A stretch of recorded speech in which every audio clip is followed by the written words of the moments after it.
আচ্ছা, আপনি কি সৌদি আরবে সৌদির মেয়েদের বিয়ে করতে চাইতেছেন? এই হাই, আমি রাশি শাকিল আছি সৌদি আরব থেকে। আজকে আপনাদেরকে জানাবো, যদি কারো আশা থাকে, কেউ যদি নিয়ত করে থাকেন সৌদি আরবে বিয়ে করবেন, হ্যাঁ, তো কি কি প্রসেসের ভিতরে যাওয়া লাগে, কি কি করা লাগে, সেটা আজকে এই ভিডিও থেকে জানতে পারেন। পুরো ভিডিওটা দেখার জন্য অনুরোধ রইল। প্রথমে তো কি কি লাগবে সেটা বলি। প্রথম হয়েছিল আপনার একটা ফ্লাইট থাকা লাগবে। বাধ্যতামূলক একটা ফ্লাইট থাকাই লাগবে আপনার। তারপর আপনার একটা গাড়ি থাকা লাগবে। হ্যাঁ, এটা লাগবেই ভাই, মানে একটা ফ্লাইট একটা গাড়ি লাগবেই। তারপরে আপনার স্যালারি হইতে হইবে কমসে কম 3,000 রিয়াল, মানে সর্বনিম্ন 3,000 রিয়াল। তারপরে আপনার বড় যে বিষয় এটা হয়েছিল আপনার মহর লাগবে।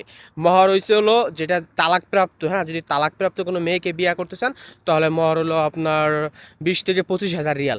আর যদি তালাকপ্রাপ্ত ছাড়া যদি কারো বিয়ে করতে চান, হ্যাঁ, তালাকপ্রাপ্ত ছাড়া যদি কারো বিয়ে করতে চান, তার মোহর হয়েছে হলো আপনার 40,000 রিয়াল। হ্যাঁ, 40 থেকে 45,000 রিয়াল।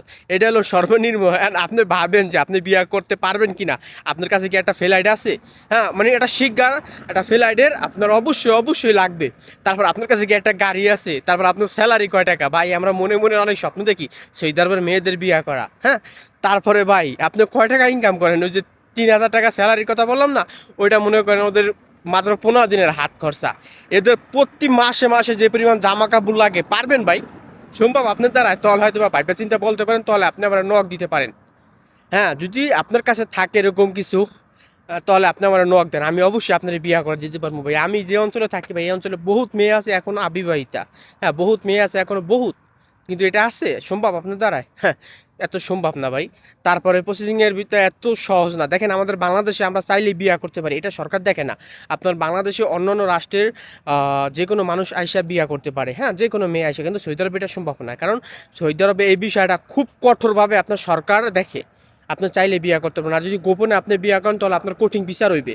হ্যাঁ, আপনার বিশাল রকমের জরিপানা, জেল জরিপানা হইতে পারে। এমনকি আপনার মনে করেন 2, 4, 10 বছর জেল হইতে পারে যদি এটা গোপনে করতে চান বিয়া। এতে সেটা সম্ভব না। হ্যাঁ, তারপরে আপনার ফ্যামিলি থেকে বাংলাদেশ স্বরাষ্ট্র মন্ত্রণালয় থেকে আপনার অনুমতি লাগবে। বাংলাদেশ স্বরাষ্ট্র মন্ত্রণালয় থেকে অনুমতি লাগবে। সৌদি আরবের স্বরাষ্ট্র মন্ত্রণালয় থেকে অনুমতি লাগবে।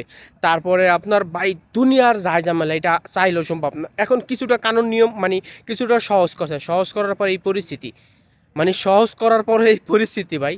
এটা আমাদের দ্বারা সম্ভব না। আমরা অনেকে কল্পনা করি, অনেকে স্বপ্ন দেখি সৌদি আরবের মেয়েদের বিয়ে করবো, বা এটা আমাদের দ্বারা সম্ভব না ভাই। কমসে কম সৌদি আরবের মেয়ে বিয়ে করলে আপনার স্যালারি লাগবে হাই কোয়ালিটির, 10 থেকে 12 বা 15 হাজার টাকা স্যালারি লাগবে, তাহলে হয়তো বা যদি কিছু করতে পারেন। এছাড়া সম্ভব না ভাই, এছাড়া কোনোভাবেই সম্ভব না সৌদি আরবে মনে করেন মেয়ে বিয়ে করা।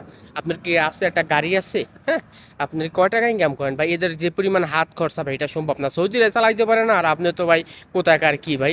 আমার কথা রাগ করেন না, যদি কারো থাকে এই প্রসেস, যদি কেউ করতে চান, আমি যা যা বললাম, একটা ফ্লাইট, একটা গাড়ি, 3,000 রিয়াল স্যালারি, আর আপনি যদি তারপর আপনার স্বরাষ্ট্র মন্ত্রণালয় থেকে যদি মনে করেন আপনি অনুমতি আনতে পারেন, বাংলাদেশের সৌদি স্বরাষ্ট্র মন্ত্রণালয় থেকে যদি অনুমতি দেয়, তাহলে হয়তো বা সম্ভব। তো সকলে ভালো থাকবেন, সুস্থ থাকবেন। আর যদি কেউ যদি করতে চান, তাহলে অবশ্যই আমার নক দিতে পারেন। হ্যাঁ, আমি করাই দিব ইনশাল্লাহ, ইনশাল্লাহ আমি করাই দিব। কারণ আমার কাছে ভাই সিস্টেম আছে এই অঞ্চলে ভাই, আমারও সবাই চেনে। কারণ আমি একজন আমি টেলারি কাজ করি। আমার কাছে প্রতিদিন মনে করেন 2, 4, 10, 20, 50টা মেয়ে আসে। হ্যাঁ, আমার সাথে অনেক কথা হয়। তো আল্লাহ হাফিজ।